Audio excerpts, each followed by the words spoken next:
And that was one of the most important things when I started setting up the space. It's like one of the problems that I still deal with is that the cameras that I use, except for that camera stays, your camera, that stays in the studio. That's like a retired photography camera that I was using when I first started doing the photo video. But that camera is one of my main cameras that I use on jobs. So that's one of the problems that you kind of run into. You run into that issue of like, okay, well, I would like to leave everything here. And that's like the next step. I already know the cameras that I'm going to populate in here, but I would like to populate 3 to 4 cameras that can just sit in one space. And like, that's all they do. They just are there and that's their primary function. So this way I don't have to worry about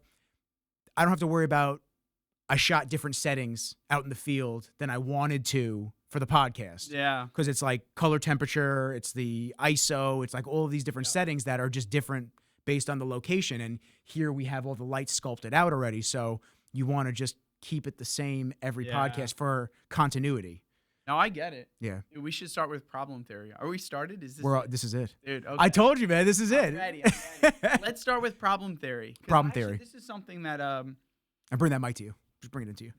No, you can bring it to you. Yeah. Oh, there we go. Yeah, a little scissor arm. This is something I feel like I've learned, especially owning a business, is that really your problems in life never go away, ever. Mm-hmm. And I think we were going to start with entrepreneurs, but I really think the whole point is that like everyone has problems in their life, everyone, right? Yeah. Whether you're an entrepreneur, whether you're not, whether you have a job, whether you're jobless, whatever it is. And I always like the idea that no matter what your problem is in life, it actually will just change. Like your problems never go away. And the whole idea is like when you solve one problem, you actually create new problems. So it's like, it's funny because I come in here, I'm like, this space is incredible. I'm like, I love the walls. I love the cameras. I love the lights. I love the fridge. I love the 3D printer over there. I love the artwork on the wall. And I'm like, I love this stuff. And you're like, but I gotta move my camera around, which is funny. But the funny part about it is like one day, right? You'll solve that problem. You'll get your camera in. Mm-hmm. It will be there. And that then creates the space for your brain to discover your next problem, like what it is. So I think one thing that I've learned that I actually really enjoy is that like you have to learn to appreciate your level of problems because everyone has problems, right? And it's like, this is why old people are so grouchy because they've almost run out of problems. So they need to just find. They're in the end game. Yeah. They're in the end game. They're like, well, fuck it. Oh, my problems are now I can't scratch my butt, like whatever it is. So it's like, whatever problems you have, learning to like kind of enjoy and appreciate what problems you do have. Yeah. Like one of my problems today was being like, all right, am I going to have enough time to like go to the gym, get out, eat, come here, do this, and then, get off to work on my project for my martial arts studio. And like that's one of my problems. So I'm like, it's a great problem. Yeah. It's funny because you still worry and stress the same amount regardless of your problem. You know what I mean? Like it's not like our brains almost don't know the difference between a big problem and a small problem. They're just like stressed. So I always be like, I try to tell my wife all the time, enjoy your problems. She hates that, by the way. She doesn't like when I tell her to enjoy her. And no one really does. But I think the older you get, the more you realize that like your problems are just going to keep reoccurring. And you have to learn to just, how you handle them is really how you live your life. If you don't handle problems well, like kind of like we were saying before, like if you have a friend who doesn't handle problems well, they can become very toxic. And then you don't want to spend time with them because they're just like, negative. Gotta safeguard your own space. Yeah, like they're like a negative Nancy, and you're like, I don't want to hear all this negative stuff. Yeah. Vice versa, if you have someone who actually handles their problems really well, you're like, oh man, I want to hang out with this person. Like they got great problems, like, oh man, I know I gotta pay the taxes.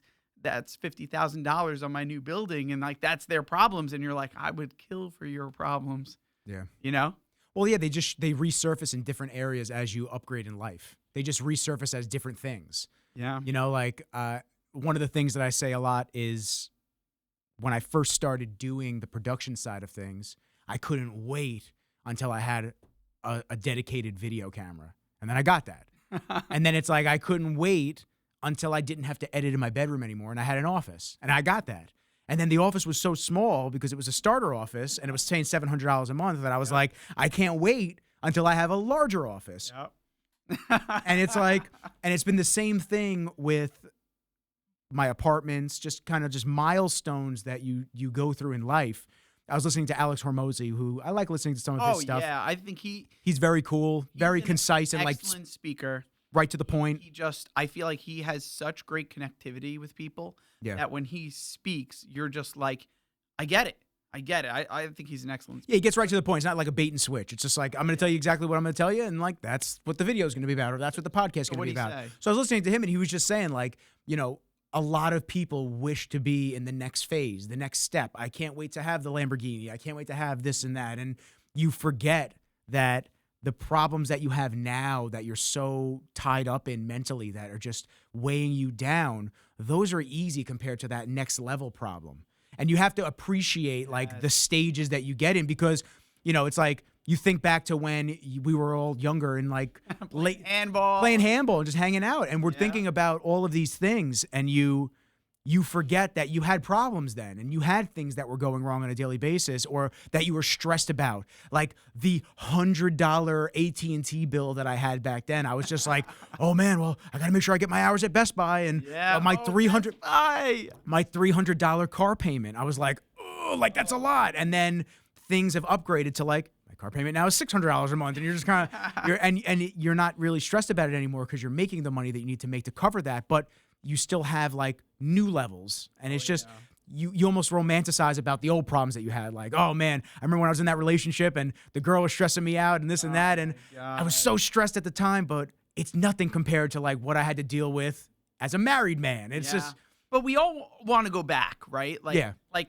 Oh, I romanticize about the thought of going back to high school. Oh my God. I hated high school when I was there. So my wife Allie told me the other day. She's like, she said she saw something. I'm sure it was TikTok, Instagram. I'm listening. I'm just gonna check something. Yeah, that we were supposed to. That'd make more sense if we lived our life in reverse, right? So in reverse would be like you're born and you wake up in a retirement home. So you're in a retirement home and people are taking care of you and they're wiping your butt and you can't really walk. Fuck. Take me out. You don't know anything. You're just take me out. No, but you're in a retirement home. Right? And then you actually go backwards. So then, in a few years, you actually start getting healthier, that you make your way out of the retirement home. And then you actually, you're retired though. So now you get to go and do all these things. And then, eventually you go back to work as you get younger because you're feeling better and better in shape. And then you work your way down, you work, you do all these things. And then you become a teenager. You get to go back to high school, but you have the brain you have as an old person. And you get to relive high school. Then you go to middle school. Then you go to elementary school. You get to do all these things. Your body feels amazing. And then you go all the way back down, to the end. And the end is an orgasm, right? So she told me this, and I was like, that sounds pretty great. Like, you die and it's an orgasm. Like it's a reverse Benjamin Button. Exactly. The reverse Benjamin Button. Oh, you should coin that. That's a good one. The reverse Benjamin Button. So, we always want to think about like, oh, if I knew to buy Bitcoin back instead of buying an Xbox game, you jerk around like that. You're like, wow, fuck, oh, that'd been awesome. Exactly. You always wish you had the knowledge that you have later in life in the earlier stages. But I guess that goes to think about, we wouldn't have the knowledge that we had in the later life. We didn't have the experiences that brought us there. Yeah. Yeah. Like, I mean, dude, dead ass. I would not be dead ass, by the way. That's a retro throwback. I would not be sitting here right now talking to you if my path didn't lead me down this way. So like joining Bevs in 2011, 2011, 2010, I joined Bevs, joining there, becoming very interested in the bodybuilding and fitness world. Then the breakup that I went through, and then she didn't want me competing as a bodybuilder. She's like, I don't want girls looking at you that way. And then once we broke up, I said, guess I'm going to compete as a bodybuilder because I'll show her bullshit. Awesome. But then getting into the competitor mindset. And then over the next 4 to 5 years, just kind of being in the industry, meeting a lot of big name people in it, and then going, I would like to buy a camera and like start documenting some of the stuff that I'm around these people and this and that. And then that never turned into the YouTube series that I wanted it to. Like, that's how all of this came about. I didn't have any ambition to have a video career. Yeah. I wanted to make YouTube videos. I wanted to I'm around Kai Green. I'm around all Yep. these different people that people wait hours in line to shake a hand. I'm around these people all day and we're friends. So what if I could just document and show and like put up questions like, hey, you have a question for Kai. You have a question for this person. Why don't we, let's facilitate this and make this into something where like I'm kind of like a middleman, but looked at as, oh, he's around all these people. He knows some shit. Yeah. But then all the supplement companies and the athletes started hiring me for jobs. It's so And that's how it kind of got here. And then like you were asking before, how long am I doing the podcast? Then podcast with my buddy John, podcast with my buddy Tyler at the time, like all these things. And then it's creating the solo podcast where I can have reoccurring guests. I can have people that have never been on before. And if we can just sit down, shoot the shit. Oh, go through. But so it's like, if that initial going to Bevs and joining never happened. Yeah, the domino effect. Who's to say that any of this would have happened? It's Yeah. just kind of crazy when you think about it in like relation to every step that I've taken, positive, negative, has brought, and same with you. Yeah. Every step that you've taken has brought us both to this point in time of sitting and talking to each other. I love that. I actually even love the fact that sometimes, if you're in such the same routine, you see the same stuff, you do the same things every day, you get a little bored. It's like You like forget though. Your brain like wipes out your memory of it's like, it's like, what did I do last week? It's like, oh, well, it was the routine, so I forget. It was like even just being like, all right, where's this building? Where am I going? What's this brick wall? What knock at this door? Open this. Going somewhere new is just such a great thing. Especially for me, I like exploring. I like finding different places. I like doing different things. I like different exposures. I liked how you said, because I feel like you made such a good business point, but I don't think you meant to, but you really did. Probably not. Where like, no, where like you were like, my vision was this, but the reality was this. Yeah. And I feel like that's so much of what happens, when you own a business, which I think at some point should explain what I do. But anyway, so, people think, oh, I'm going to start a business and everyone's going to buy this and this is how it's going to go. And then you start the business and you realize they don't buy what I want them to buy. They buy what they want to buy. Yeah. So it's like, but I think you have a great product. I think this is awesome. I love the fact that you are just such an easy guy to talk to. You're so personable. We came in here, we would even start filming and we're just like, like talking over and over again. And I'm like, man, like, this is what you're meant to do, Thank you. So I should say what I do. So I own a martial arts studio. It's called Bustos Martial Arts. And I started when I was 7 years old. I'll be 38 next month. So 30 plus years on the mats. It's like my thing. It's sick. And I've always A lot of dedication. Oh yeah. I'm not gonna remember this book, but it was the guy who wrote Dilbert wrote this book and Dilbert? You wrote Dilbert the comics, right? I'll look it up. He wrote this book and I really enjoyed it. One thing he said is if you have a bunch of different skills and you put them together, that's what makes you like this unique success. So he had Scott Adams. Do you know what book it is? No. Never seen it. Look up the Scott Adams book. It was a great book. I see Dilbert. No, write Scott Adams' book. I'm sure. Oh, here we go. Books. The Dilbert Principle. Nope. Thriving. Is that the one? Nope. They're not showing me. Thriving and something. No. How to fail at almost everything and still win big. That is it. It was a great book. And one thing I liked was he was like, I'm good at comics and I'm good at office jokes. And, let me put them together. And that's how Dilbert was born. Yeah. So it's like, I love teaching. Like I never realized how addicted I was to teaching. Like even teachers would tell me when I was in high school, like, you're going to grow up to be a teacher. And I'm like, I'm thinking a school teacher. I'm like, no, I'm not. Yeah. But like, I love teaching stuff. It's like, I don't know. It's just my thing. I like teaching and I'm good at it. And then I love martial arts. So when I put my two passions together, I became really successful in it and I love it. It's what I do, all day long. So your passions are like bodybuilding. Yeah. Right? I mean, I have a lot. That's one of my problems that I've had. We're going to talk about ADHD. I have so many. I definitely want to hit that. Yeah. But to stay on topic is like, you're great with people. So what do you call this? Podcasting? What's the general term of it? Podcasting. Podcasting. Yeah. You could call it an interview, bodybuilding. but it's not an interview. Yeah, but like you're good at those things. And when you put them together, it's magic. Yeah. That's how I see those things. All right, let's talk about ADHD because literally me and you, I feel like all the business owners I meet have a sense or a version of like where they just need to jump to the next thing. And I always wonder because, I went to Stony Brook for psychology And I would love for someone to do a study of like people's ability or how much ADHD you have and your ability to focus and then to your business. Because I know myself, and you seem very similar to me in the fact that like we see something and like we can't leave it alone. Like we just need to No. like, I want a 3D printer. Like I want to do Well, this. my thing now is figuring out the most optimal way to do the live stream. That's my new thing now, and it's been quite the process of like figuring out not only the connections. Like I've been mapping out AV wiring. Like I'm on the phone with my buddy last night. We're playing Halo, and I'm just kind of like playing. But I'm not, because I have my computer next to me and I have diagrams of AV He's like, "You playing?" I'm like, "Oh shit!" And I'm like, "I'm getting back." So I just think it runs just in that DNA code of people that are just wired differently. You obsess about things, but in a different way. You obsess about it, not in a negative way. Like it could be perceived as a negative way because you do obsess about it, but it's not a. Luckily and thankfully, it hasn't manifested ever for me in a substance type of I need X amount of caffeine a day, or I need this and that. I mean, I'm sure for a lot of people it does, and that's dangerous. It does.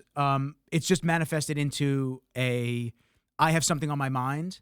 I know it would work because it's something that I want. Yeah. So, or it's something that I'm interested in that I have no previous knowledge of, like jujitsu. Yeah. And you just become so infatuated with it that you want to just keep learning and doing it. So I read something great that made me feel so good, and it said that people who have, ADD or ADHD have what's called the explorer gene. Have you heard of this? No.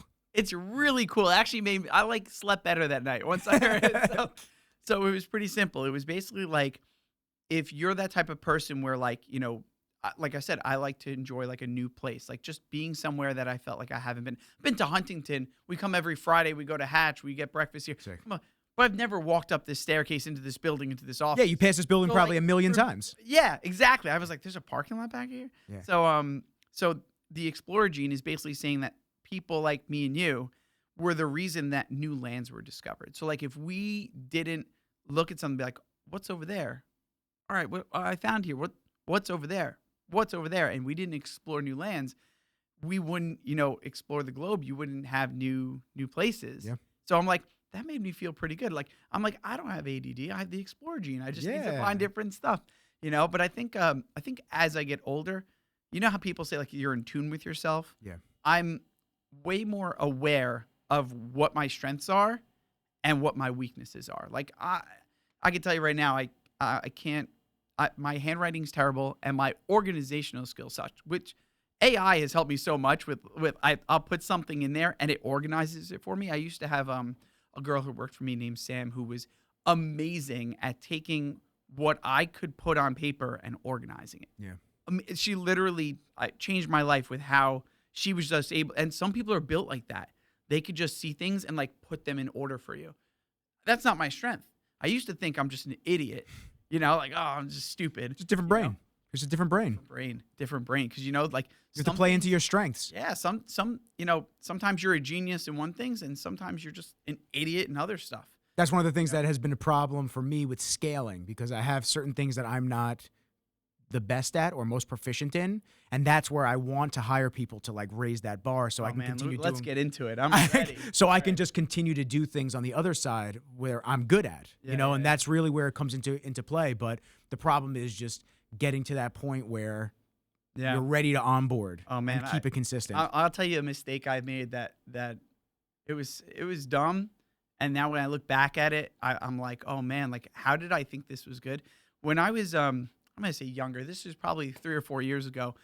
I was thinking like you. I was like, I want to be able to do so much. I was like, I'll just hire all these people, right, to do these things for me. Like I'll hire someone to get my food, and I'll hire someone to, pick up my supplies for work, and I'll hire someone for this.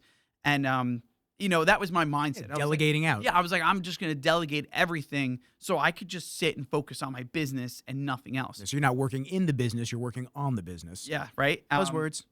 So the funny part about that was what I didn't realize was that it wasn't the amount of time that I needed to spend on my business.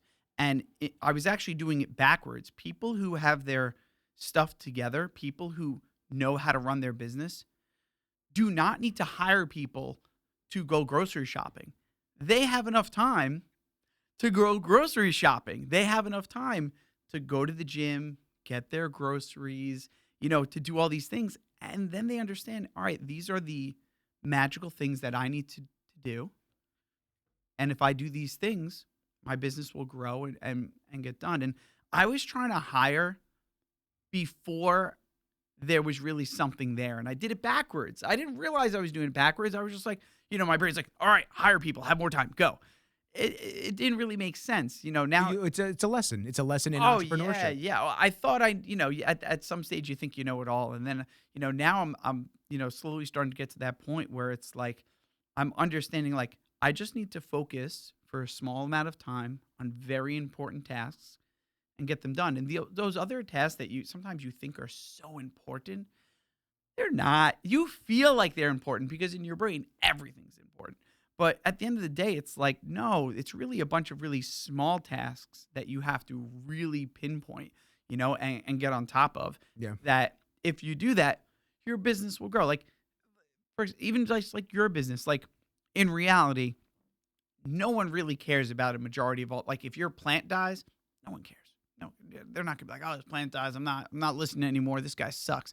No one really cares. At the end of the day, the one thing they care about is this. Like, do I listen to this? Is this entertainment? Does this distract me from my everyday life? Am I enjoying this? Am I getting value out of it? When I hear Nick's voice, and I'm like, oh man, I connect with this guy. I'm like, I feel good about my day.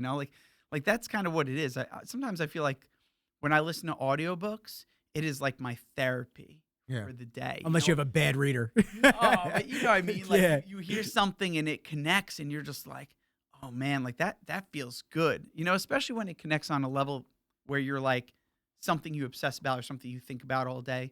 And then someone says something and you're like, oh man, like Die with Zero. I think I said this before, is a book that I started reading.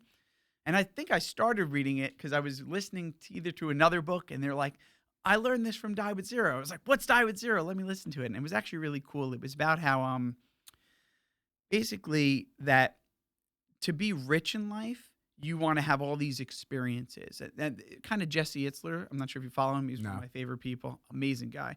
So he always values experiences. Like, you want to have as many experiences. Over just accumulating items. Correct. Yeah. Because they say, like, when you're 90, what are you going to have? Yeah. What do you have left? The only thing you'll be able to really have is experiences. You're not going to be like, I'm 90, I'm going to go jet skiing. You're 90. Yeah. But if you have accumulated all these life experiences, that's what's going to make you the wealthiest at the end of your life.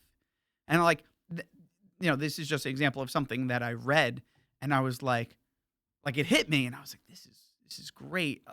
I think the other thing that he said that I really liked was, this is time and money that we're talking about, but about like when you work, you might think, oh, I'm working 5 hours, I'm working 3 hours, but really he said, you're not working, you're trading your life energy for this. And like, that was something that Die with Zero, said, like, this was something that changed his life. Oh, this is my life energy. So it's like, what do? You sit down and you exchange life energy with people, and people listen to it, and like, that's what you do, Well, I mean, the main thing I do is the videos. Like, that's how I don't make money with the podcast yet.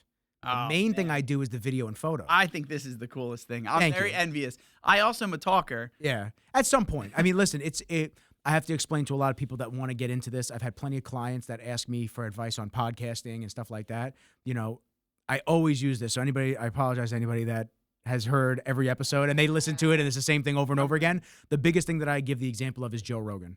Joe Rogan took him about 5 to 7 years before he started making money on his podcast. And that's after he was Joe Rogan. He was already Joe Rogan. So he already had a following between the UFC, between his comedy, between Fear Factor, all these different things. And, you look at his progressionary stages of like where the podcast started. And it was like this messy room and it was like webcams and shit like that. And then it just upgraded to like the next spot. And then it was the studio that everybody knows from California where he started really popping off. And now his studio in Austin that everybody knows the images from there with the sign behind him and everything like that. So, anybody that wants to get into this type of thing and they're expecting it to make them money, you can make money and you can make a lot of money. However, it takes a very long time. And just like anything, it's if you get a quick hit, it might be gone in a year. Oh yeah. Or if you build this at a really substantial, slow, but like steady rate, it could create something that has a much steeper, like a much sturdier foundation. I mean, you look at this, like this Hawk Tua chick, right? Mm-hmm. She comes on, she has her 15 seconds of fame because of a little quote that she made on a random street interview. Okay. Then she blows up. She's got guest appearances, Yeah. her own podcast, which is like top ranked and this and that. And then she has the crypto scam thing that she did, whatever she did, if she knowingly or not. I can't comment on that, however. So she does all that, and now she's back down to like almost ground zero. And now she's like she was gone for a month and a half. And now she's like back on this campaign tour of like, let me try to get back into the limelight. It's just like, see how fast you rise and then you fall just as quickly. Do you know, oh man, every time you talk, you make my brain just go pop, pop, pop, pop, pop, like all these things. Do you know, have you ever heard the theory that if we took all the money in the world, right, and you just took it all, put it in a pile, and gave everyone a fair amount, like everyone got the same exact amount, we start, boom. They say in 5 years, everyone would be back to exactly where they were. Oh, you mean like they'd spend all the money? No, just like, not that they'd spend it all, but like if we took all the money in the world, right, put in one thing, gave everyone an equal amount, and I don't know if this for certain, I've heard it. I can't be like, oh, I have factual evidence. But they say 5 years, everyone would be exactly back where they were Initially, which is interesting. I don't find it like 100% factually true, but I think there's a lesson behind it, right? That's like, I think money always has to do with your ability to translate worth to other people. Yeah, value. You know? Yeah, but break it down even further, right? If there was no such thing as money, right? Which it technically isn't because it's fake. Yeah, exactly. It doesn't actually mean anything But you know anyway. what I mean? Like Yeah. if you didn't have, let's say, bank accounts or whatever, and then you had to go out and do all these things, right? And buy stuff and get things, your brain would work totally differently. You'd be like, all right, well, what am I going to give this person so that they give me this back? What am I going to, You look to barter. Yeah, exactly. So it's like when I have people who come to me, because, I'll do consulting mainly for people who I know and trust. I rarely would take anyone who I don't know because consulting is very difficult because a lot of times it's more like first you're their therapist and then you teach them about business because there's a lot of people you could teach about business, but if they don't have the right mindset going into it, then it's really difficult to help them, So the first thing that I mainly try to teach people is that like your ability to give people value is what makes you money. That's all it is. I got to bring up my son. So I have an 8-year-old son named Mason, and Shouts to Mason. Oh, he's the man. He is a little man, and I'll tell you, he's gonna make money when he grows up. And the reason being is that he has such a strong, attractive personality. Like I am sometimes in awe of how well he can like just connect to people and talk to people, and I'm like, he would be able to sell anything. He would be able to convince anyone to buy anything. And he would do it in a way where like, he would never sell someone something that he didn't think they actually needed. He would do it in like, Not seedy. It's not like, very authentic. dirtbag salesman. Exactly. And yeah, I mean, 8-year-olds, man, they ask great questions. How do you make money? What do you do here? I want to trade this, and that's really a big part of it is just learning how to give people value. That's all it is. Like, I think sometimes people try to reinvent the wheel. They're like, I'm going to change the world. I want a Jeff Bezos, where it's like, you don't need to reinvent the wheel to be successful. I think sometimes people are more obsessed with being the image of being like, oh man, I'm this huge entrepreneur. I've trained the world. I've changed the world versus just giving people what they naturally, are asking for is sometimes the easiest way to really be successful at your business. I love teaching and that's what I do. And then I study it and learn how to make everything better. And I continually, work on my product. And at the end of the day, money comes in from that. But if I started with the first mindset of like, all right, I want to change everything. No, I just want to help the people that are in front of me. And that's what it is. That's why I believe in this so much because I'm like, you just do it. You just do it. Yeah. You're like, this is what I do. You never know when it's going to go through. Well, that's the exciting part and the worrying part because you put in You gotta talk about martial arts because we're literally talking about the same. We'll talk. Yeah, we'll go on martial arts right after this. So that's like the exciting part and the worrying part, because you have to have the belief meant, in your heart of hearts that it will work out for the best. But if it doesn't, you still had a great ride and had fun doing it and provided value to whoever it was. So the people that got to listen to it, you change. I get messages all the time. I taught them something, or this guest brought so much value because they liked XYZ. That's really what this is all about. I just want to have good conversations with good people and just listen, dude. I've had 3-hour episodes. I never expect anybody to sit there in one go and listen to a 3-hour episode. But like some of my longest episodes are some of my most watched episodes. It was just the craziest thing. I did a 3-hour episode with Andre. Now, Andre's a very big name in the fitness industry. I did a 3-hour episode with him last week. We just riffed for 3 hours, hung out, riffed for 3 hours. That's got almost 400 views now in less than a week. So it's like these things. I posted on Friday. Oh no, Saturday. I'm sorry. So 3.5, 4 days. Oh yeah. So it's like the content game, the game of just like entertainment in a lot of ways as well. It's constantly evolving. The space is very crowded, but like your son, everyone has their unique personalities. And so that's what has to be translated through the camera, through the interviews, through the sit downs, through the extra content. I've been making a push to do other content except for just like the stuff I shoot for my clients. Get back to the basis of why I bought a camera. Yeah. Start documenting. I'm going to be getting ready for the tactical games. So that's cool. the shooting with CrossFit. Like, so I'm gonna be doing that stuff in like Texas, and Boise, Idaho is another one. Hey, it's life experience. Exactly, and that's more value than anything. I just want to have fun doing shit. Like, I've been getting very into that side of things, and the fitness side has always been like a good part for me. So now it's like you get proficient with the shooting, and you're having fun with it, and it's been an awesome new venture that I'm stepping into. So kind of like how we started all this, it's just like the experiences, just consistently being a student and learning. Oh, yeah. Learning. I know you had mentors on the list of things that you wanted to touch on topic wise, but like learning from other people, paying somebody, whether that's a nominal fee, whatever it might be, paying somebody that has gone through the trenches of where you're looking to go, because it'll cut down your learning process in the time that it'll take you to figure everything out that they already know. They could have just taught you and you would have saved yourself money in the long run. Yeah, absolutely. So sensei, right, is supposed to be like the one who knows the way, right? And I think like everyone needs, and actually if you went to like, China, Japan, I shouldn't mess this up, but let's say you went to China, sensei could be like a guy who's a very skilled mechanic. He's the sensei there. So it's just someone who knows the way. Mm-hmm.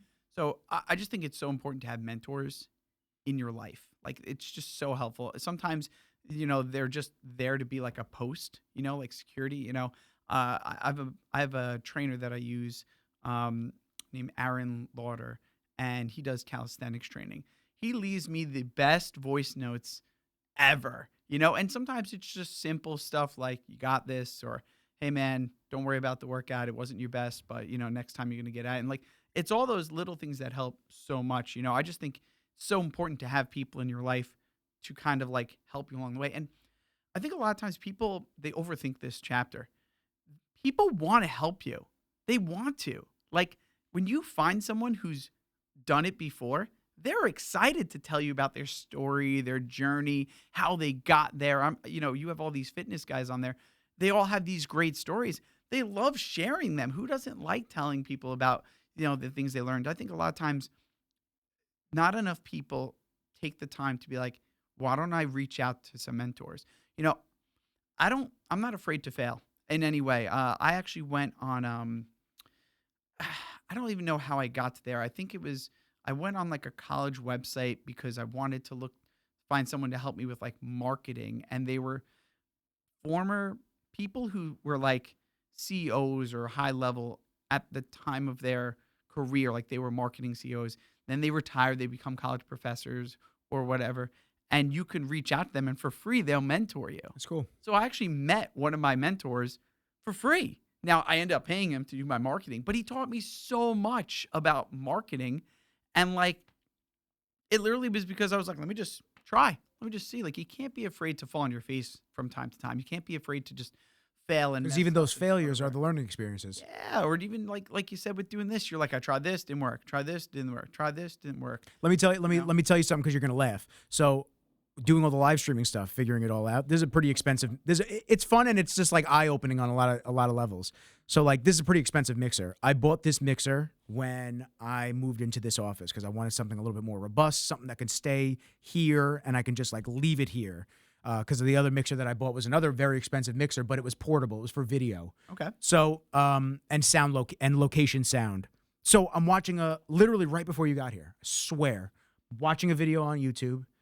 And the guy says, so what you want to do is you want to send the signal out after all the mixing this way. And I went, wait a minute. So I walk over to the mixer. I look. So built into these mixers, there are noise gates, which cut down room noise. There are compressors. There are EQ to make the voices like male EQs, female EQs. If I have a female guest, I'll set it for a female EQ. So this way the high end of her voice doesn't get lost, but a male's voice is deeper in bass. So it. No, I think I have a pretty high pitched voice. Nah. You good. Yeah. Nah, your EQ's male. Your EQ's male. So basically what happens is I've been sending the signal to my SD card while it's recording before all of those extras are added, thinking that this is I've been editing is the final product of this mixer. Okay. And I realized that like, oh no, I have to add it to the end of it. So I've only been recording before all of the effects. Now I put it for this podcast. It's after all the effects. Bro, we're going to sound the best. A year and a half, 2 years of sitting in this studio and I just one fucking thing and I just went, what? Are you kidding me? That's great. 1,200 on a mixer, and I've been doing everything before all of the advantages of it.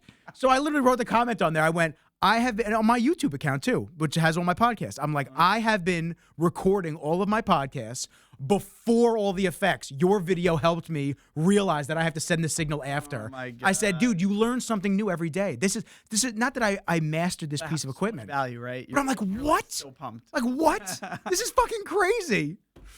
Oh, I love stuff like so that. Yeah, so like, you know, and I thought I had set it up the correct way because there's so many panels and screens and connections that I was like, oh yeah, I got all of it. Nope, didn't have it. That's great. I feel like this is what you live for, right? Yeah, I mean, Like it's exciting. Excited. Oh, I haven't been excited. Truthfully, I haven't been excited about something like that since like I first started with the camera, and I was like really learning new stuff every time I picked it up. Out for when I was here, I just couldn't believe it. I was like, oh, wait a minute. It was like one of those where you go, wait. I'm gonna sound great. Oh, you're gonna sound perfect. All right, let's martial arts. Yeah, wait. Let me see if there's anything we did miss on here. Oh man, there's all right. Let's hit martial arts. I'm gonna keep you at an hour. Because I know you got a busy schedule. I got here earlier than I thought. So okay, let's see how we're at 40 minutes right now. Oh, then we're good. We're yeah, good. Okay. All right, we'll make it an hour. All right. Let's talk martial arts because it's actually even funny how you know, like your podcast is like your martial art journey. Yeah. Right. You know, you got to put in your 5-7 years to get, you know, established, to get started, to really get, you know, get where you are. And it's funny because we were talking about attrition. I call it attrition, but basically, you know, if someone stops or quits or reasons people don't continue training. And the funny part is every reason someone stops, it has legitimate, you know, reasons. They're not just quitting, you know, just because. But I think one part of it is that every time you want to quit something, you know, and this is obviously different than like, you know, you're trying to quit smoking or quit alcohol or whatever it is. You know, every time you want to quit something, you're basically like fighting yourself. You're fighting your own momentum of like, wow, you know, this is the person I want to be and this is the person I am, you know? So it's like, if in your mind, you're saying to yourself, like, I am a martial artist, I am a black belt, you can't quit who you are. Yeah. You know what I mean? Like, I am a podcaster. You can't, you know, it's just who you are, you know? So I think a lot of times if you ask me like, well, why do people quit? Yeah, there's a million reasons, of course. You know, I got injured, you know, I'm going to have a kid, we're moving, you know. Or they didn't even get past the trial class or they got the white belt and then they never got a stripe. But the whole point is that the excuses are surface. And the reality is it's your identity is what makes you not quit. If it's who you are, it's who you are. So, you know, like, And that's the thing is when I'm training people, a lot of it is me teaching them to be like, confident in themselves. I'm a person who follows through. I'm a person who's committed. I'm a person who, I am a black belt. I am a martial artist. It always starts with the mindset, like who you think you are, because you can't quit who you are. Yeah. So when someone quits, it's really in my head. I'm thinking, man, I didn't really get deep enough to teach them. Like this is who you are. You're a person who strives to succeed and do well. And listen, I feel like anyone who's trained martial arts for a long period of time understands how ingrained it is in them. Like, the point of martial arts, at least to me, is that when you're going through all these stages, it's such a mental battle. You're constantly trying to prove to yourself, like, hey, I can achieve this level. I can achieve this level. And then it's learning that there's going to be times you fail, that you don't do well, that, you don't get to that level. And it doesn't mean it's over. You just keep working at it. You have to keep doing it. You have to keep training. You have to keep trying, because it's going to teach you to not be afraid of failure. It's also going to teach you to be really confident in yourself, so that when you do succeed and you get that confidence, you're like, oh man, there's nothing that's going to stop me. I like that idea that when like other people stop and you keep going, it's like a high wall that they couldn't get over, and eventually you hurdled it and all those people are left in the dust. Stuff like that excites me. Yeah. I'm like, I want to hurdle that next one. Yeah, if it's hard and people want to quit, that's actually even more of a reason for me to continue. Yeah. Because I want to be the anomaly. I want to be the people that people are like, I don't know how he did it. It's not how I did it. It's the fact that I just didn't consider ever quitting. Sometimes, you overhear that adage that like, it could be in martial arts, it could be in business, that sometimes like you look at someone, they're like, they're stupid. Like, how did they do so well? And I think part of that goes to the fact that they never considered that they should stop. They're just like, I'm just going to keep going. Yeah. Just keep hammering. Exactly. I started my business when I was 24 years old. One of the things I look back on is I was young enough that I was so stupid to understand what I was doing that I'm like, I'm going to open a karate studio. What's the worst that can happen? I didn't really think about it. I just kind of did it. So it's like, the martial art mindset, at least in my mind, is always so much of just like, you have to identify what kind of person either you want to be, right?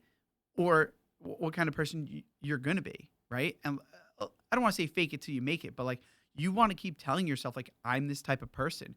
Because at the end of the day, once it becomes a part of your identity, it's what you do. Yeah. I think that's have you read Atomic Habits? No. Oh man, I'm behind on my books with you. Oh. My problem is I keep getting interested in other books, ADHD brain, and I'll read I'll read like a chapter, and then I'll see another book that I like, and I'll buy the book, and then I'll read a couple chapters, and I'll be like, well, shit, I got to read that other book. I'm an audiobook guy, and when I hear stuff, the good thing about being a teacher is when I hear stuff, I teach it. So I constantly get to. I have both. I do some audiobooks and I do some physical books. The audiobooks are obviously easier because I can walk the dog, I can listen to them, this and that. I just don't know if it sinks as deep for me. At night, I get a little distracted, so I don't do it. But when I drive to work, I got like It's either a podcast or that or an audiobook. Here, you want to hear my podcasts? Yeah. Or my things? I'm going to have to add more. All right, right now I'm working with Die With Zero by Bill Perkins. Sick. Right one.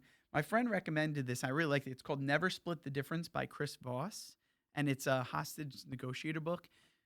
And I really do like it because it in my brain, it's a little bit of sales, because it's teaching like pretty much how to win arguments in a way, or, if you're negotiating with a hostage, right? Like you're learning to really empathize with them and to be on their team and things like that. So that's a great book.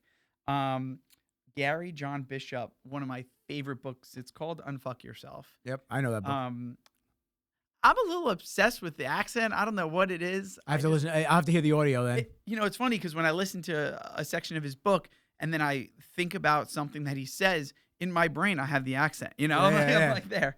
That was like The Monk Who Sold His Ferrari. That's what I hear. That's a great book. Oh, I gotta add it. The Monk Who Sold His Ferrari. All right, and there's an accent in the book. That's gonna be added. Yeah. I haven't read The Diary of a CEO, but someone told me to do it, so it's in my. Is that the dude that does the podcast too? Is that the same book? Is that the same guy? Stephen Bartlett. Yeah, I think so. And then I got. He's a British dude too. Buy Back Your Time, Dan Martell. Love the guy. Every time I listen to it, I feel great, but I also feel like an idiot because he says great things. Atomic Habits we talked about. Another one, I don't know if a lot of people read this, but I actually really like it. It's called The Psychology of Money. I have that It's a book. great one. Yep. The Pivot Year by Brianna West. I really like that one too. Right Thing Right Now is Ryan Holiday. Uh, Be Useful, Arnold Schwarzenegger. Guy is just amazing at everything.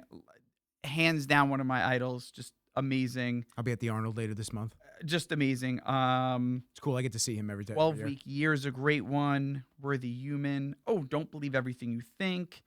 Don't Sweat the Small Stuff, and It's All Small Stuff. The Comfort Crisis. If you haven't read The Comfort Crisis, I mean, I know the names of a lot of these books. they're just, I mean, you know, How to Fail at Almost Everything and Still Win Big. Scott Adams. I'll put that on my. Tipping Is the Point, audiobook for that one good? I mean, I only do audiobooks. But was it good? Was it a bit? Was it a brutal? No, listen. no. Some narrators are brutal. I feel like you got to get into certain ones. You know, depending what you're listening to and what you're reading. You know, audiobooks to me are like food, right, for your brain. So like, sometimes you're in the mood for Italian. Sometimes you're in the mood for sushi. So like, I accept, because trust me, I know how you feel, where you're like, you listen to something and then you're like, I don't want to listen to that today. It's too much like brain power. Like if something like The Psychology of Money, oh man, it was a great book, a great read. But there would be some days, especially when you're like, you know, I'm working on a new line of credit, or, you know, I'm working on putting, you know, new windows in this house I bought, and like it's all money, you know, thinking about money all day, and then Just dollars. and you're sitting there thinking about The Psychology of Money. I'm like, I can't listen to this book right now. Like I got to put on something else. I gotta just pivot. Yeah, exactly. I gotta get. So that, Is there a sushi making book? yeah. Sometimes I just got to re-listen to stuff because you miss things. You hear it, but That was Alive by Peter Attia. what do you mean? Alive. That was a book that I had to re-listen to a couple times because Oh. it just helps to affirm it into your brain. What's that saying, that you more often need to be reminded than you need to be told? Yep. And it's the same kind of thing. Oh wait, let's see. So I mean, I gotta hit you with a couple. You got to hit me with martial arts stuff. Well, I gotta hit you with a couple of my books that are in my library right now. Oh, I'm ready. I'll download them as you say. What was the Outlive by Peter Attia is What was great. the first one you just told me to? The Monk Who Sold His Ferrari. It's a great book. I mean, I would love to be the Robin Sharma. I think All right. so. Yep. 5 for 1 credit. There you go. Done. Big Audible See guy. that, you got to do it. Yeah. You got to do it. I hate when people say, oh yeah, I'll do it. I'll get to it. I'm like, how long does it take? Yeah. This is the good and bad. My wife will tell me something and I immediately go to do it. She's like, what are you doing? Action. And I'm like, I got to do it. She's like, no, I was telling you so you remember to do it. I'm like, I'm not going to remember to do it. Either I'm going to do it now or I'm going to forget and it's not going to be done. Yep. And then, yeah, she doesn't usually like that either. All right, give me more. See, all right, I mean, I downloaded. The Creative Act by Rick Rubin. Okay, what's that? It's Rick Rubin's the producer, like the famous guy in the music industry that produced a lot of the old school hip hop and whatnot. But he's brought a lot of mainstream artists to. I don't know off the top of my head which ones. I think Rundy. I could be wrong. Who did Rick Rubin bring? But it's a great book about It's a very like abstract outlook on life, creativity, how seasons. It's a very interesting book. I'm in. All right. Who did What's Rick? it called? Who did Rick Rubin produce? What's it called? The Creative Act? Rick Rubin. Yep. Top hit. Let's see. Yeah. See how many stars. Beastie Boys, Run DMC, Public Enemy, LL Cool J, Adele, Lady Gaga, Kesha. I think I got one more credit left. You got one more book for me? A good one. I need to give you a good one. What do you want to know? Do you want honestly, knowledge, or do you want knowledge of business and life, or do you want knowledge on health? I listened to a book on interior design.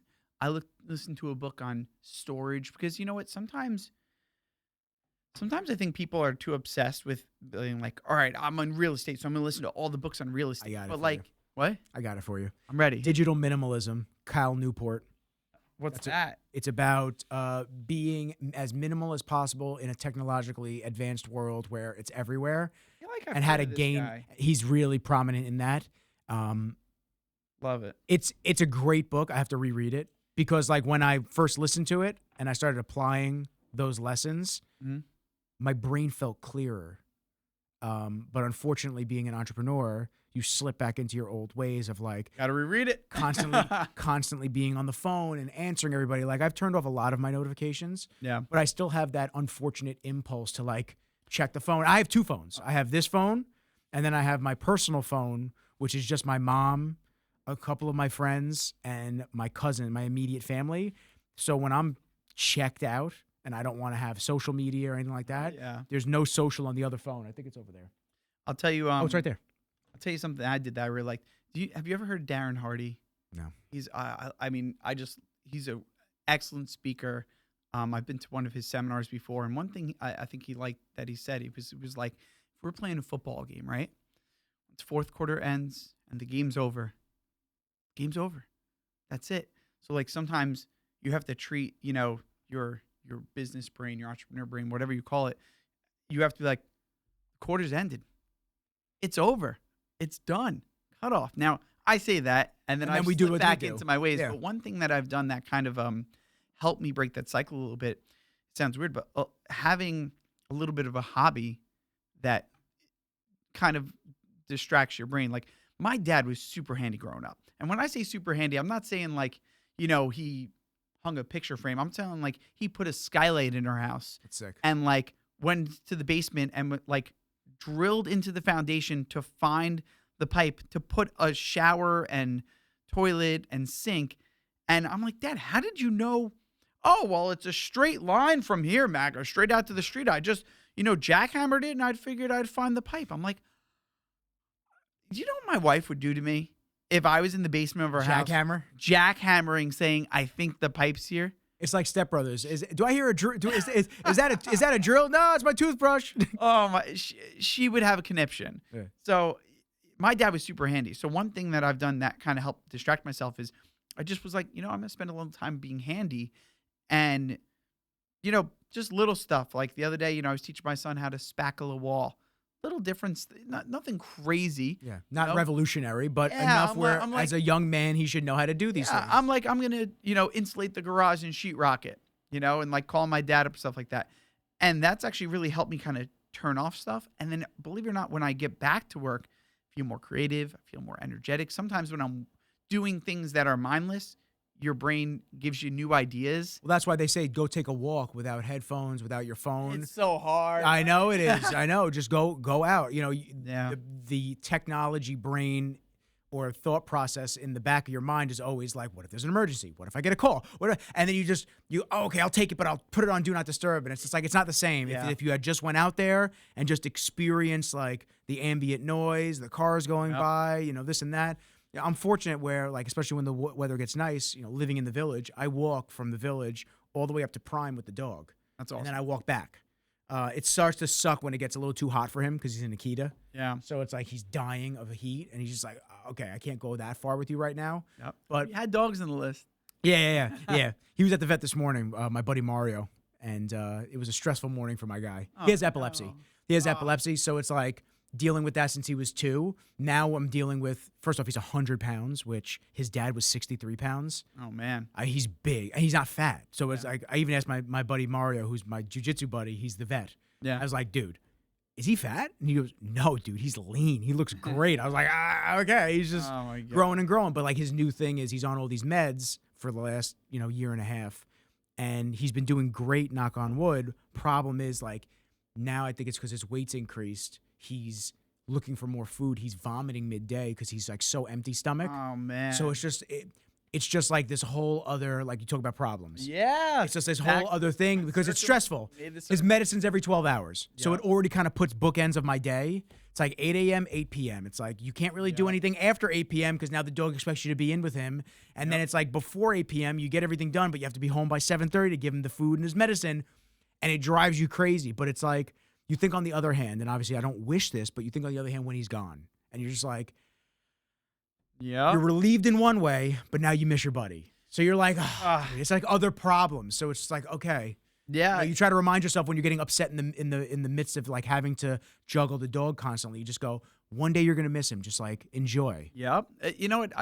They always say like the secrets to happiness is gratitude. Yeah. And that's a big part of it. Just being like, grateful with your problem, like, Tough pill to swallow. When you have a sick yeah. dog, you're like, tough pill to swallow. No one But likes to hear what if it you had a when tough it's happening. child? Like, what if not a tough child? What if you had a sick child? Now that's a whole other tough problem that you got to deal with. Oh yeah, exactly. I think again, it goes back to, like we said, like, how do you deal with these problems? You said exactly what I'm thinking, where you're like, well, what's the other options, right? The other options is you don't have a dog, and you're like, I'd much rather have a sick dog than no dog. Yeah. Absolutely. And like, I have a 4-year-old golden retriever. Awesome. She's amazing. Although, same thing. She ate something. She eats everything. Yeah. Whatever. She ate something, and then she pooped on the kid's air track.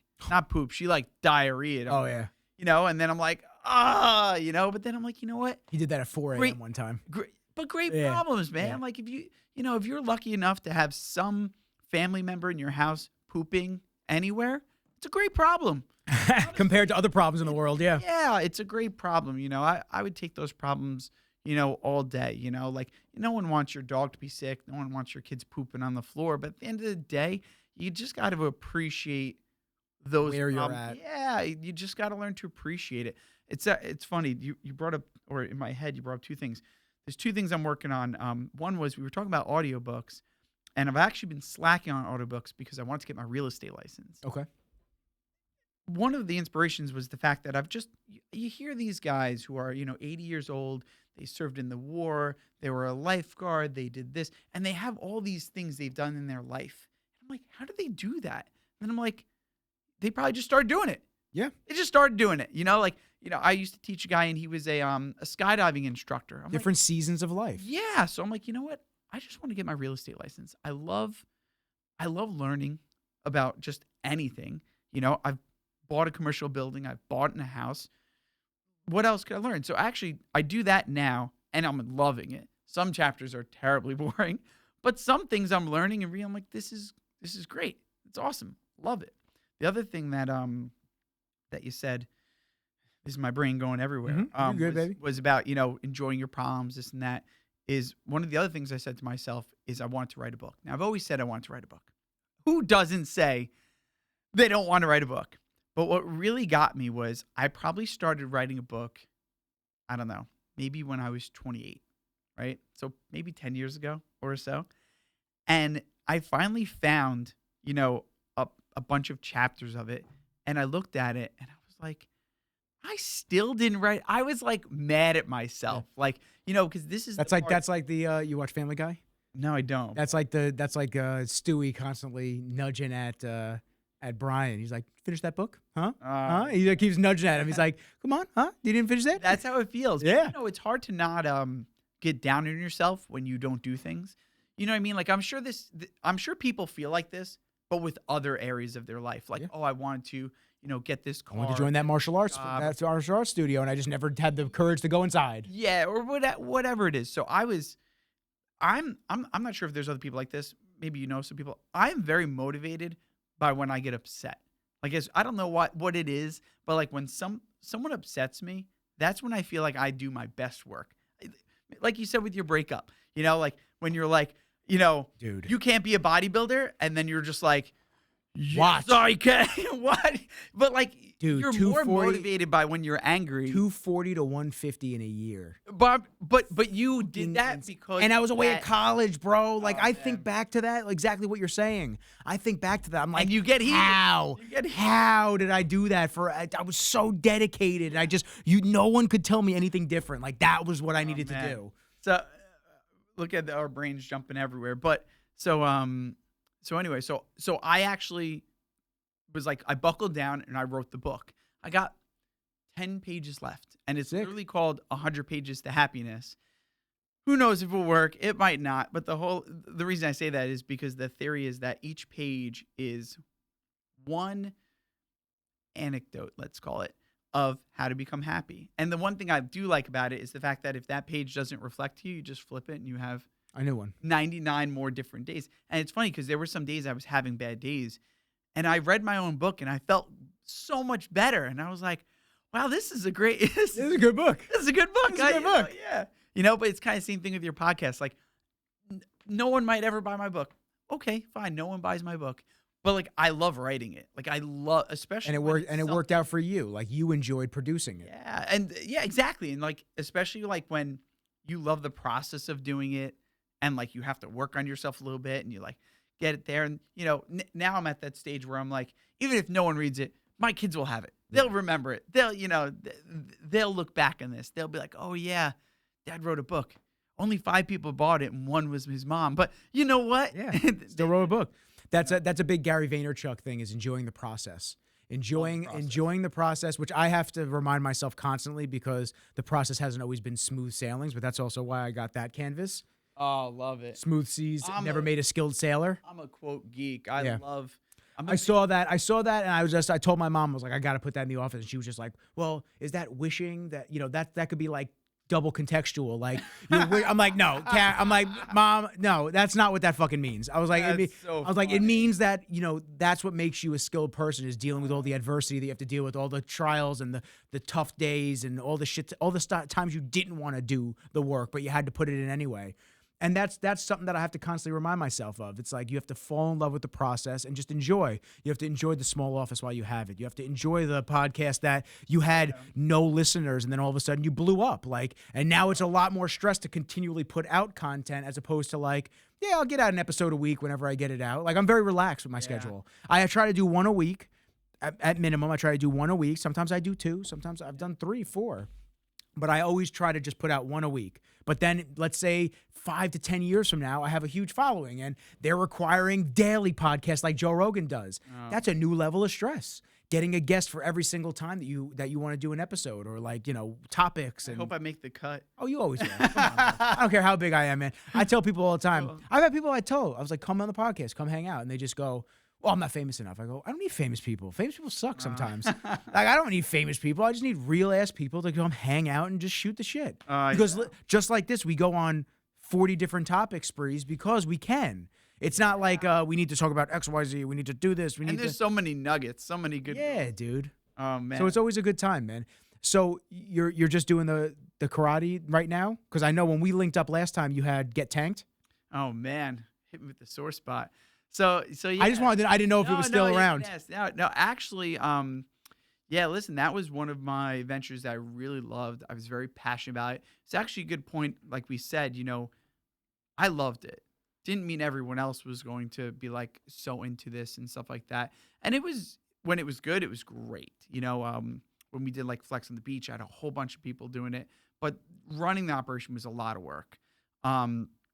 So then after COVID, I just had too many other projects that I really wanted to work on to give my time. I've just moved my studio. We were revamping stuff there. One of my other guys, Jesse, opens up another one in Patchogue. We get that going. My kids are getting older, so I want to be around for them more and do stuff. So I actually had some people who they were like, you know what? We want to get this place going. Want to acquire the business? Yeah. So these people in Riverhead bought it kind of by the aquarium. Okay. And I help them get it all set up because it's still my baby. You know, I loved it. It was cool, man. Fun. You had fun with it. It was sick. I mean, I put my heart and soul into it. I mean, I had people come down and, we filmed for it. Yeah, we did the promo. I did all these videos for it. I mean, it was. You did it the right way. I loved it. Yeah. I loved it. But unfortunately, there just comes a breaking point where you're just like, okay, I have to move on to some other things. And stuff like that. So yeah, so I don't do that now. I guess my main projects I have right now is my martial arts studio, which I'm always right now. I actually have an MMA fighter who's going to come in and help rebuild my jiu-jitsu, like the ground stuff. Sick. It's just like a 2-hour Thursday program that we're going to do and just introduce them. We're going to do like that, weapons, tricking, which is like the flips and stuff. I'll come down for one of them. Oh, it's good. I'll come down for one of them. Yeah, I got a lot of talented students there who want to learn more. So like I'm revamping that. I'm sure I'm one of many people, but I formed an LLC because I want to work on creating an Amazon seller account. So I linked in with a new mentor.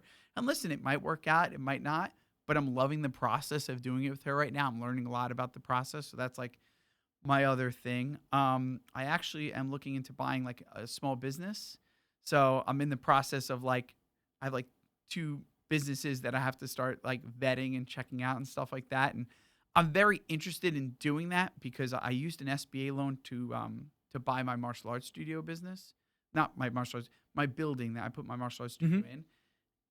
that was a crazy time in my life, but it was such a high. It was such Yeah. an experience that I'm like, I'm searching that again. So like, I want to try to buy one of You those. live with a dopamine hit. Yeah. And then I have a friend who was buying properties down south, so I bought a property. I'm fixing it up. Doing a I had lot, to man. invest in it. You got your hands But full. this is my brain. My wife wants to kill me half the time, but like, it's just the process. I'm trying to finish up that book. I'm trying to finish up my real estate You got course. what? You got 10 pages left? 10 pages. 10 pages, bro. 10 You pages. get that done in a You know month. How hard it is to write 10 pages when I gave you a my month. real estate course, I just extended 60 days because I didn't finish it. So I'm like, I only got, 4 chapters left of that. It's a 77-hour course. I think I did like 60 hours. So I got like 17 hours left of that. I still got to run my studio. I'm still going to the gym. I'm always working on, I'm still, insulating my garage. Like this is my brain. This is my life. But I love it. I love it. Like I love projects. I love tinkering away at stuff. Like anything I can build, I do. And it's funny because like when I go to my martial arts studio, even saying it live, sometimes I don't even like to talk about my projects because it's like, I don't want people to always know all the things that What are you doing? Yeah, or just sometimes, and the reason I don't is because if they don't work out, they're like, hey, so what happened to that? And then I'm like, it didn't work out. But you know what? For all the things that don't work out, a lot of things do work out. Yeah. And then people are like, oh, yeah, you got lucky. I didn't get lucky. Yeah, no. I worked my fucking I'm ass just off. an idiot who's willing to try all these things until I, figure out what works. Well, it's funny. Everybody wants to. There's a lot of people on this planet that it's not that they necessarily just want to rib you for the failures in life, but they almost want to they never tried or took the leap. So they want to feel that, Oh, yeah. it didn't work out, right? And Yep. it's not necessarily because they just don't like you or they're trying to be nasty to you. Yep. They're just almost seeking that comfort of like, oh, it didn't work out for them and I never tried, or it didn't work out for me when I tried. So yeah, misery loves company type of situation. It's easier to pull people down. Then lift them up. It is because you know what? I think when someone does something that's, let's just use the words above you or whatever, it's much easier to pull them down and say, no, they cheated, they had help, blah, blah, blah, than it is to accept the fact that they have done something that you're unwilling to do. Yeah, to right? freedom, yeah, And for sure. that's what it all comes down to, and it's like your willingness to do stuff. Yeah. And I think one thing that people get trapped into, which I really want to hit. How much time do we have? We've been going for an hour and 10 minutes. It goes by quick, Okay, right? no, it's cool. Yeah. So, one thing We that can end on this. I'm in no rush. Okay. So one thing that I think people get really trapped into is the time versus money. I think people have a lot of trouble with this, and the reason I say that is because I had so much trouble with this. I feel like I'm just starting now, and then when I say now, I say within the last year. And Jesse Itzler is someone I'm going to have you look up because I think he's a genius, smart guy. Love listening to his stuff. But it's always the time versus money because I think people always are confused and they think that you have to invest so much time.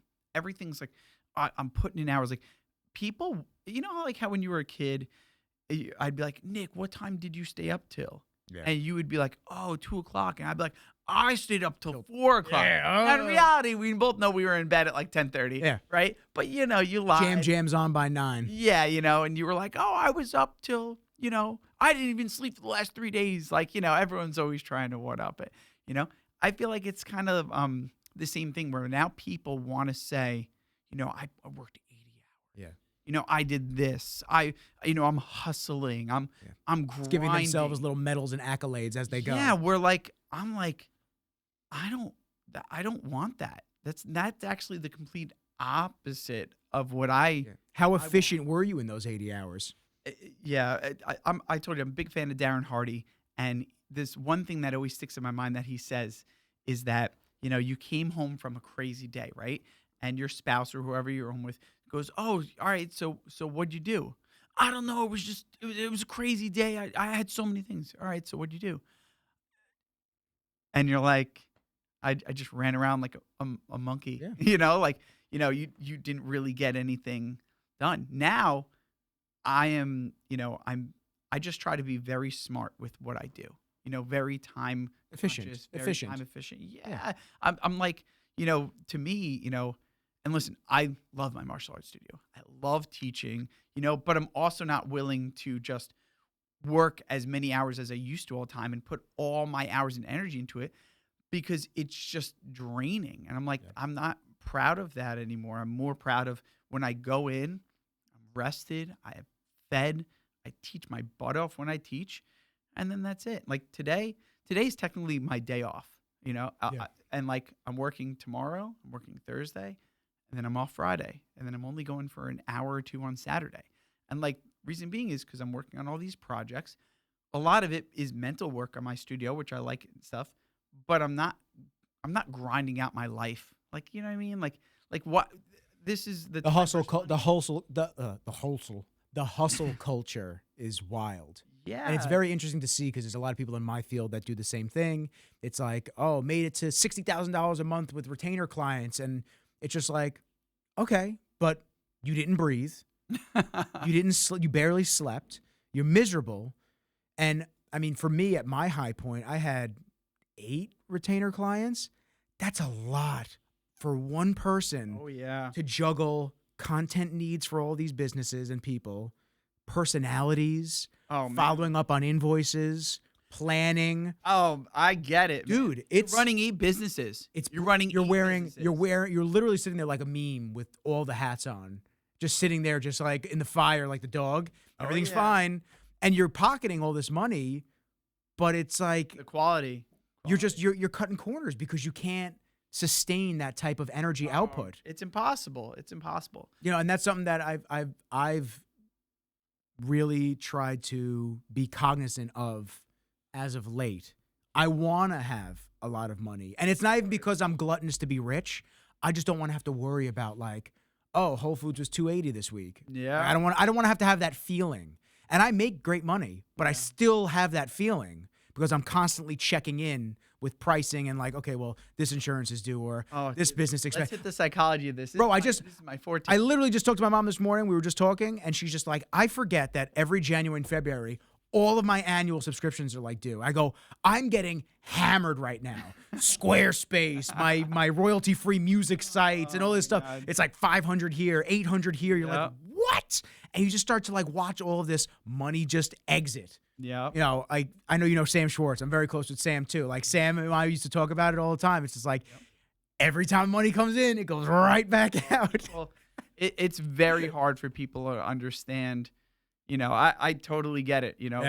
My overhead is like close to $500,000. Yep. Not a month. No, annually. Like annually. It's a lot, man. It's a big nut to swallow. Like when you're sitting there and you're like, oh man, like that's your overhead. Yeah, that's the overhead before I put any money in my pocket. Anything. So yeah, I totally get that. And so I think the funny part, I'd love to just keep going back to the time and money and things like that is because I feel like it is so hard at some point to figure out like how much money do you need to start enjoying your life? Mm-hmm. And when you think about it, and I love this quote too, is that we spend the first half of our life, which is in theory some of the best years or a majority of the best years of life, to make enough money to enjoy the second half of your life, which is not necessarily the best years. And you don't know when that ends, so you might be thinking you're halfway through your life. Yeah, everybody has the assumption we're going to live to 100, and you're not. Yeah, when you're 6/8 through your life, and you only have 2/8 of your life yet left. So it's like anyone who's worrying about money, let's just get right at it. Let's hit it square. Anyone who's sitting there and every day they wake up and they're worried about money, the one thing I would always advise them is you probably aren't as bad off as you think. A majority of us, have a cell phone, have a roof over our heads. We have stuff. And like, Nick, if you just all of a sudden stop making any money, I doubt, even if I said, Nick, you're not making money for the next year, doubt you'd go hungry. I really doubt it. Like you're not going to die, and the fear is really that we're so programmed to think if we don't have money, we will die. Mm-hmm. I guarantee you, if I told you, all right, Nick, we're going to start right now, for 1 year, you won't make any money. I bet you'd figure it out. You would figure out for an entire year easily. Maybe I shouldn't say easily. You would figure out. Now, No, not it would to be say it would be an adaptation that I'd have to get accustomed but to I'm just and saying, pivot. you know, if you told me, all right, Matt, you don't get any money for the next year, go. You know, I'm sure I would start figuring it out. You know, I would start selling stuff. I would start canceling subscriptions. Oh yeah. You know, and I would just be like, all right, I'm going to have to start. Now, would my wife and kids be happy about it? No. But could I move in with my in-laws? Yeah, would they let me move in? Yeah, I could probably do that. You know, or not that I would want this, but could my wife and kids move in with my in-laws, and then could I sleep at my karate studio for a year? Probably wouldn't be ideal, but yeah. You could make it happen. But I'm just saying, like, it wouldn't die. Yeah. It wouldn't die. You know what I mean?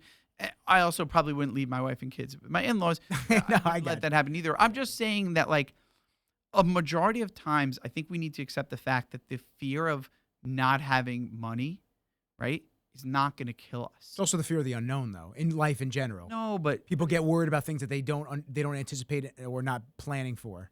don't you know the Kung Fu Panda quote where Talk it's to me. like the Kung Fu Panda quote? It's if you're worried about things, what? I said, do I have to look it up or you? No, got, no, I'm oh, you gonna, got I'm it? gonna Okay. pull it out. I'll figure it out. But you know, if you're worried about things in the past, right? You can't. They're in the past, right? If you're worried about things in the future, right? You can't control the future, right? You can only be present, right? And what's next? That's it. You can't worry about things that happened. They happened. You can't worry about what could happen because you can't control it. You can only be present. I'm sure it's a lot. That's why they call it a present, because it's a gift. That's the quote. Yeah. You know, it's like, I think, and listen, I'm the same way. You know, I parked my car at a baseball field. I went out to see a friend. I went back. I got home. I realized someone dinked my car. I was mad, like really. You know, me and you both love cars. You know, I was upset. Remember I got into the accident going to your shoot? What? Do you remember I got into the accident? Oh my going to your shoot? God. Yeah. I had a piece of wood hit my fender on my car. I was upset. But then when you break it down, and this is me kind of reflecting inward, what am I really upset about? I'm really upset about money. A lot of times stuff happens and we're like upset, right? But like when you break it down, it's really, I'm pissed about money. It's the root of just, you know, It's having to shell out the unforeseen. Your fridge falls and breaks. You'd be upset, but you'd be upset because of the money. Yeah. I think sometimes when you let go of the money fact, you know, and you're just like, it's okay, like whatever, you know, it's fine. You know, I'm also a big everything kind of happens for a reason kind of person. I always try to remind myself of that, and I always do try to sit in that and really understand that it does. Yeah. I'll do this drill in my class, which the kids really like, where I have them like team positivity and team negativity. And they actually really love it because it's like, you know, I'll give them an example. You know, I was driving my car. And this is actually a true story. Hit a pothole and I cracked my wheel. I'm like, it's a bad day. They're like, yeah.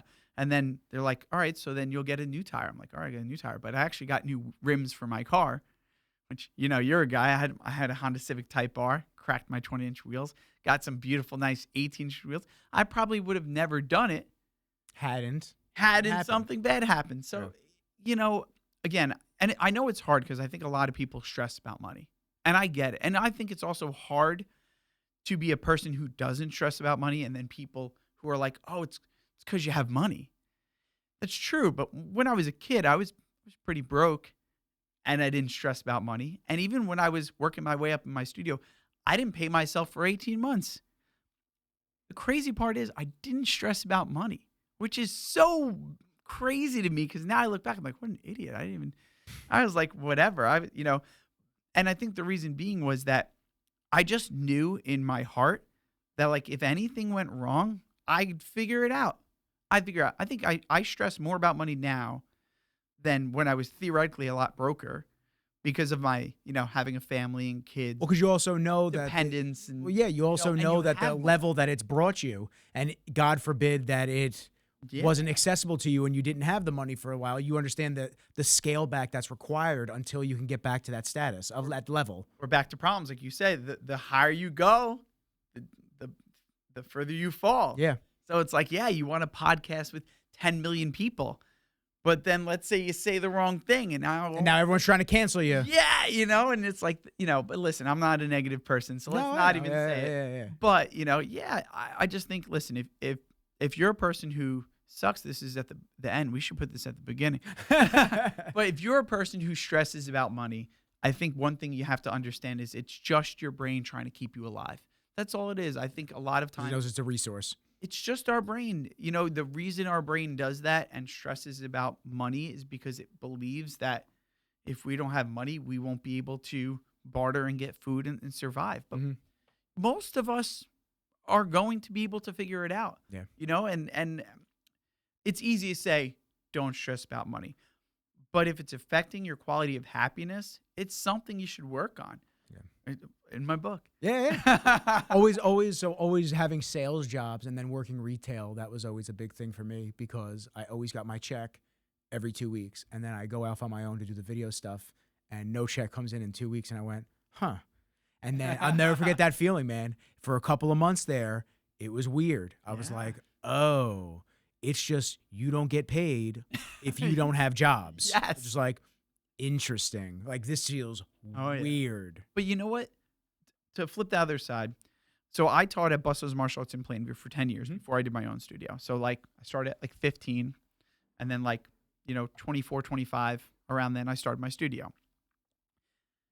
One thing that always bothered me, and I think if this reflects to you, I think this is how you know if you're a business owner. I could be wrong, but this is what did it for me. It frustrated me that if me and you did the same job, but I did the job better, we still got very similar pay. Even if I was paid $1 or $2 more, to me, it wasn't equivalent to the amount of value I was bringing. Yeah. And that always frustrated me. I was like, I literally, I can't not give 100. It's just who I am. When I do something, I got to give 100 all day long. My son's the same way. It could be a silly, we're going up the stairs. He will not let me win. He's got to beat me. It's 100 all day long. That's just my house. So I feel like it's the same kind of thing where it's like, it bothered me that someone else would do the same thing and we'd get very similar pay. And I think once I realized, if I'm doing it, I want to be paid based off me. The opposite of that, like you said, it's like, you don't get paid right away. Yep. You're the last to be paid, But the upside of that is, worth it, at least in my opinion. Yeah, it's worth it. You get to scale a lot differently and do what you want, essentially. Let's see what we got. We did the values of coaches and mentors, taking action while you're young. I'm not sure if we hit that too much, but I'm telling you, people just got to do stuff now. You just do shit. I saw you last week. I said I want to be on your podcast, and here we are, dude. A week later. You just got to do it. Gotta do shit. Just gotta hang out. That's why I got to order all this live streaming gear after I get off. You could be great. Fuck the credit card stuff. I'll figure it out. We'll talk. You should do a line of credit. There's a lot of different ways to do it, especially if you're an established business. I'm a TD Bank guy, and TD Bank will give you 20%. You don't even need collateral. 20% of your gross sales. So let's say your gross sales are $500,000. Theoretically, if you can say, I've been doing $500,000 for the last 3 years, they'll give you a $100,000 line of credit. And the great thing about the line of credit is you could theoretically put the money, you could buy your stuff on your credit card, right? You got 30 days there. Then pay it with the line. Then if you have any extra funds lying or whatever, you could just sink that money back into the line. So when my real estate taxes are due, they're like 20 grand. Just leave my 20 grand in my HELOC account and it's paying for that. And then when I need to pay it, I could just pull it out and pay it. That's been the unfortunate side of my business, is that the finance side is not something that I enjoy. And it's not something that a lot of people enjoy. And it's not something that I'm good at because it's not something that I focus on, because there's only so many hats you can wear. Yeah. So, yeah. I think the big thing when you're talking about business and numbers and financing is not to overcomplicate things. I think sometimes it's very easy to make it overcomplicated, right? If you were like, hey, Matt, I'm a guy who owns a business. What would you teach me about finances in 2 minutes? Know what your overhead is, right? Not for the month, but for the year. because that's a big mistake people make. They go, oh, yeah, these are my expenses. And then, like you said, your subscriptions are due every year. Yeah. So you sit down for one time and you figure out what your overhead is for the entire year. Well, ironically, I think I can cancel some subscriptions now because I figured this fucking thing out, and I've been using plugins that have cost almost $100 a month to get the sound where I need it. Ironically. So you figure out for the year, you divide it by 12, right? Then vice versa, you have to then figure out, okay, this is my overhead, right? Divide it by 12. There's always unexpected expenses. That's just part of being a business owner. And then obviously what you want your gross sales to be, right? And that's really the only two numbers you need to figure out.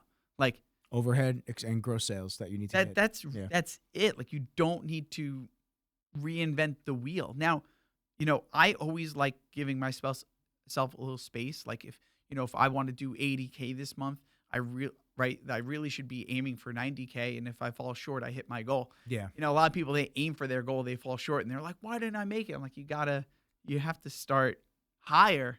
Mm-hmm. And if you want to aim for the moon, you want to hit the stars. Yeah, exactly. Aim for the stars if you want to hit the moon. Yeah, it's not that complicated. Figure out what your expenses are, figure out what your sales are, and honestly, talk about it.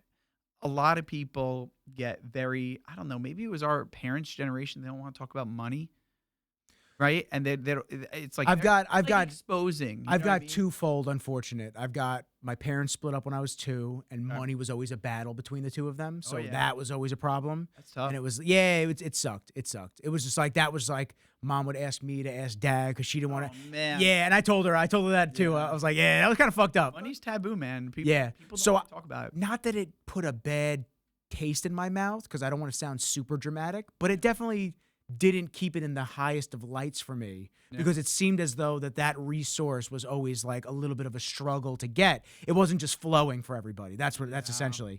And not that it's flowing for everybody, but it wasn't a conversation for a lot of families like it was for mine, where it was like, mom needs the money from dad. Dad's giving me shit. Why am I getting shit? And then you feel that between the two of them, and then that instantly or inherently gives you that feeling towards this resource. Yeah. Well, all right.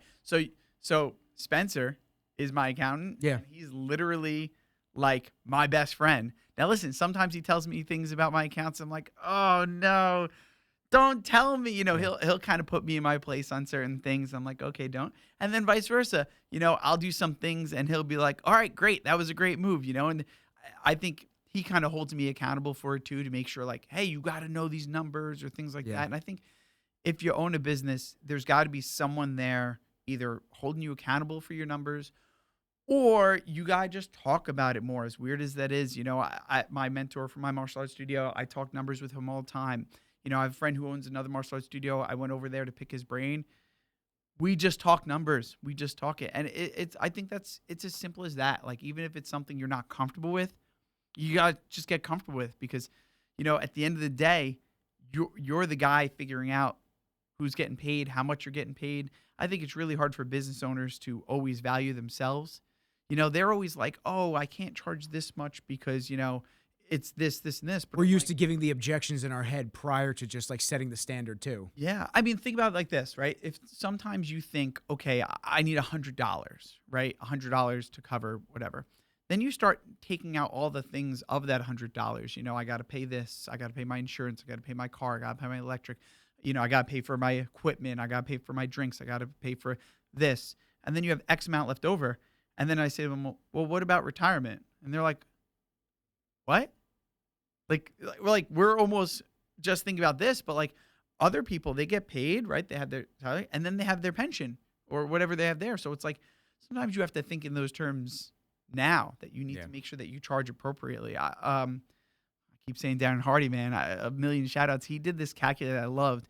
If you're a business owner, you should take whatever your projected gross sales are, divide that by 2,000 hours, which is the average working. I would divide by less, but let's just keep it simple. 2,000 hours is the average amount of hours annual that people work. 50 weeks, 40 hours, 2,000, right? So I just love the idea is if, let's say your business makes $1 million a year gross, which is, not an absurd amount, $1 million gross, and you divide it by 2,000, then your time is worth $500 an hour. Mm-hmm.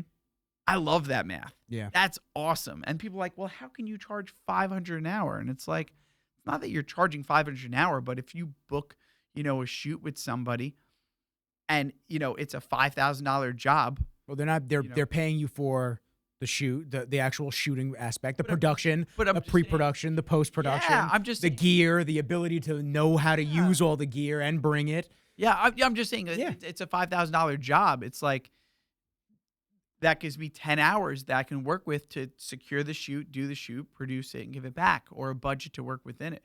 I think sometimes people don't understand the numbers. Like a martial arts membership is like $2,100 is like the base for like a year. Mm-hmm. Yeah, that's like the lowest. I pay $200 a month at Sarah's. All right, so that's a $2,400 annual revenue, right? So it's like, in order for them to pretty much do that, like if I wanted to make $10,000 or whatever in a day, I would need to figure out how do I sell 5-year and full memberships in a day. And let's say that took me 5 hours, then I'd be making quote unquote $2,000 an hour.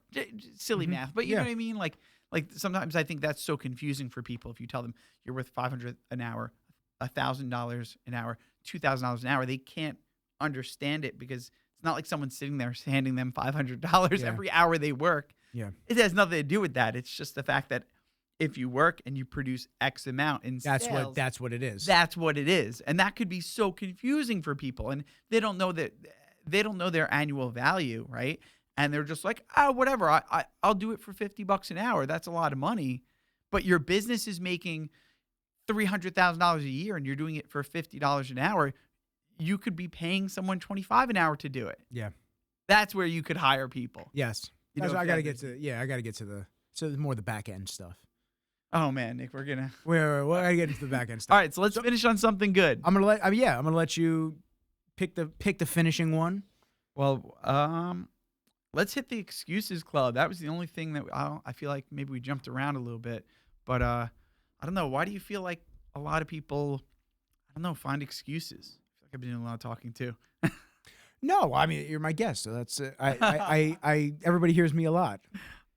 I mean, excuses can be twofold. It could be because they don't have the confidence that they can actually pull through on something. Ooh, I think you hit it right there. Or it could just be because they just don't want to do it and they're lying to themselves in the beginning. So it's like, I really want to join jiu-jitsu, but I just don't have enough time. And it's like, you do, but you just don't want to put the commitment in. You don't want to get humbled on the mats. You don't want to be a white belt. Yeah. Because being a white belt fucking sucks. And it's hard. It really does. Like being a blue belt sucks a lot of times. People think that you get this magical belt upgrade and now all of a sudden you're going to have all this mystical wisdom. I still get my ass kicked every day. I learn a lot. I dole out a few more ass kickings than I did when I was a white belt, but I still get my ass kicked. Yeah. The black belt still beat me up. And every time I roll with one of them, it's a learning experience. So there's a ton of excuses that you can do. Yeah. It's just a matter of, how bad do you want something? One of my things is always a procrastination. Mm-hmm. That's always been something that I've had to battle through. It's just like, I know I have to get XYZ done, but like, this is just a little more comfortable right now. Like instead of sending out a couple of more emails it's 5:30, 5 o'clock. It's like, instead of sending out a couple of more touch bases or putting the finishing touches on that edit, it's just like, fuck it, I'll get to it tomorrow morning and I'll just play a little Xbox and just like wind down a little bit. It's just like the procrastination is what kills me. It's a form of an excuse. It's just like, it's in front of you, get it done. One of the Alex Hormozy things that I saw that I really liked was he talks about, I forget who he learned this from, but none of us are reinventing the wheel. We're all just recycling the information from others. Correct. So he said, as opposed to saying like end of week, like I can get this done end of week, say, no, instead I'll get it done end of day. And if there's something that you can get done end of day, think about getting it done like end of hour type of scenario. So like compartmentalizing and like bringing everything in as opposed to just dragging it out and keeping things on your plate. I think for a long time, one of the things that I battled with my business was like you have let's say 4 clients that are your main people. You finish all the shoots, you finish all the edits for the month that you had to do for whatever they needed.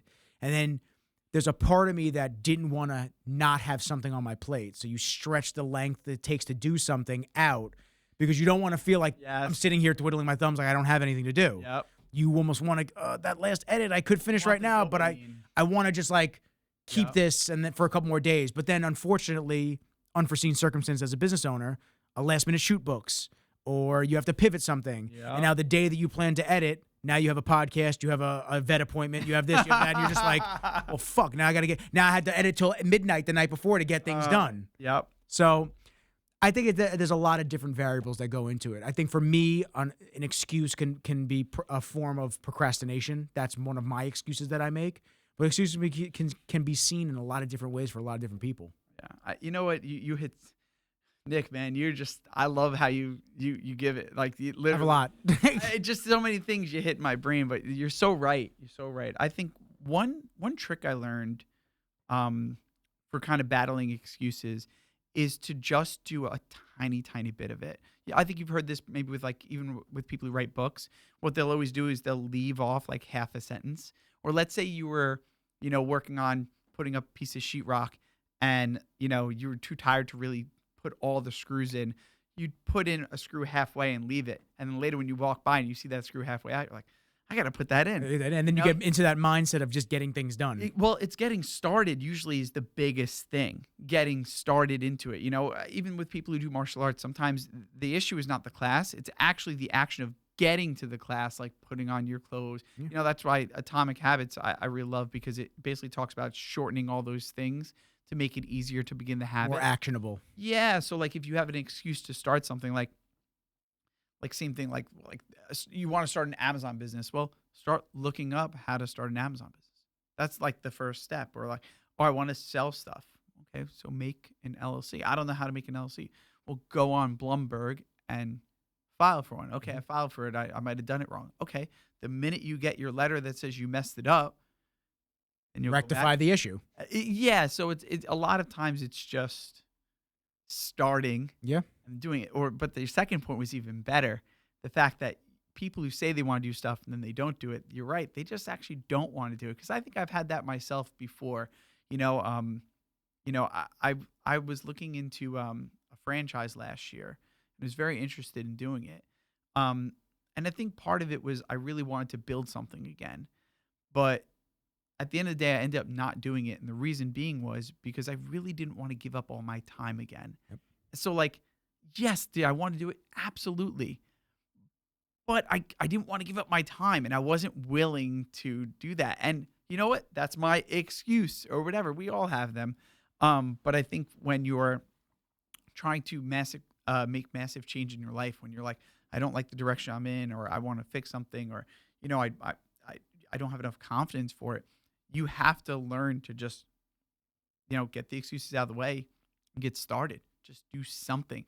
A little bit. I think that's one thing I actually would say I'm good at, is just starting stuff. Well, I'm not great at finishing. You take the progression. Sure. You take the you take the progression percentage just a little bit further, and then you feel better about it. Yeah. It's like the dishes are stacked up in the sink, and it's like I don't feel like doing it, but you empty the dishwasher, and then you're like, all right, well, it's empty now. Now I could just throw everything in there, and then you feel a little bit better about getting it. And then once it's all done, you just go, ah. Absolutely. It's nice and clean now. Now I feel good. Oh, yeah. It was just that initial getting started pain point that you just didn't want to get past.